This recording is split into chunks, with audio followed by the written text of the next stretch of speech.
The topic of discussion is regarding the roadside protests against the plague spreaders and their blatant hypocrisy and complete disregard for any sort of truth.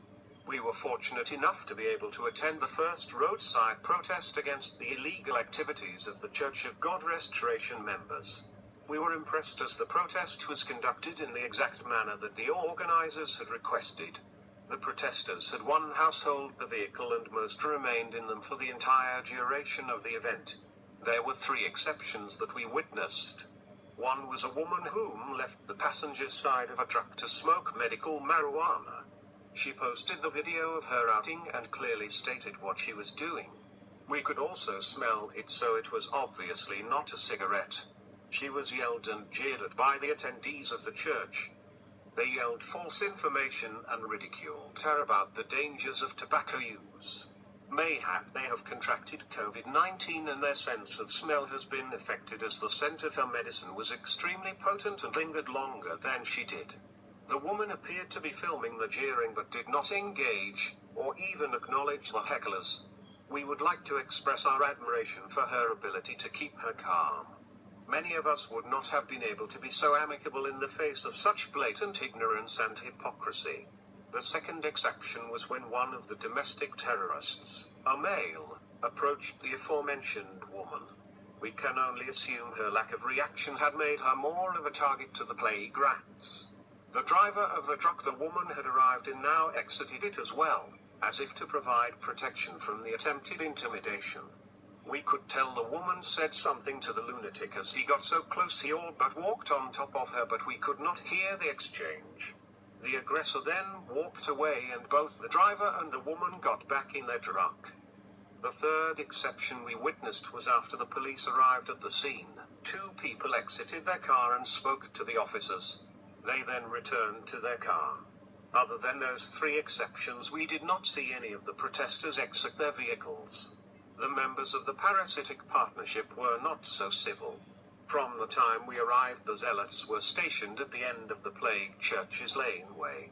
They began filming the line of automobiles, walking up and down the side of the road. There was a flag bearer that walked slightly ahead of the camera, yelling at the line of vehicles. Another fanatic walked up and down the line of protesters' automobiles and took photographs of the license plates and occupants of each. They yelled at the protesters. They approached our vehicles and hit our windows while ranting whichever cause they were pushing. It was apparent to us that their intent was twofold. They were hoping to intimidate those who dared oppose their ignorant and uneducated opinions. At the same time, and obvious to all, was their attempts to instigate an altercation. We are very pleased that they failed in both regards. Any altercation would have been filmed and misrepresented in an attempt to further their delusional cause and devalue the message of the protesters. These are the same individuals that participated in a parade through Aylmer, with 2,000 people, in our small town of 7,500. Screaming all the while it is a fundamental Canadian right to protest. Yet when Aylmer citizens decided to use those very same rights, they became threatening and oppressive. Oddly enough, the church apparently had issues with their live stream during this time. They did begin some of their service. The choir gathered together beside the stage. We are not sure of the actual number of individuals, but there was at least thrice more than the 10 currently allowed. There were no masks being worn and no physical distancing of any kind was being practiced. They stood shoulder to shoulder and sang their hearts out. If we were not in the middle of a pandemic and the start of another lockdown, it may have been more appreciated by some of us. As things are, it only struck us as perverse. Shortly after that, 2 police vehicles arrived and parked at the end of the plague church's laneway. One vehicle left and drove up to each of our vehicles and asked us to disperse, which we did. Most of us unhappily, but we were not there to oppose the police. Only the individuals that ignore our laws and our health and safety guidelines.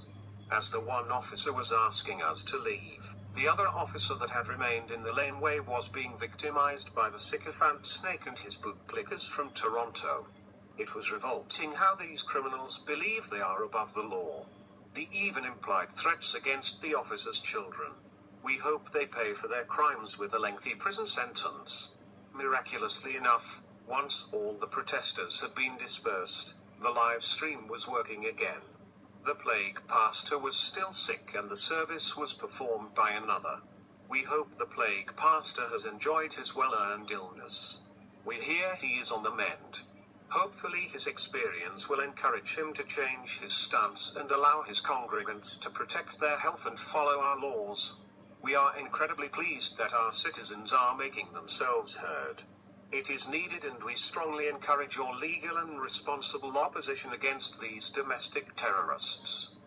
The courage and strength of the protesters has already resulted in charges and summons for the criminals.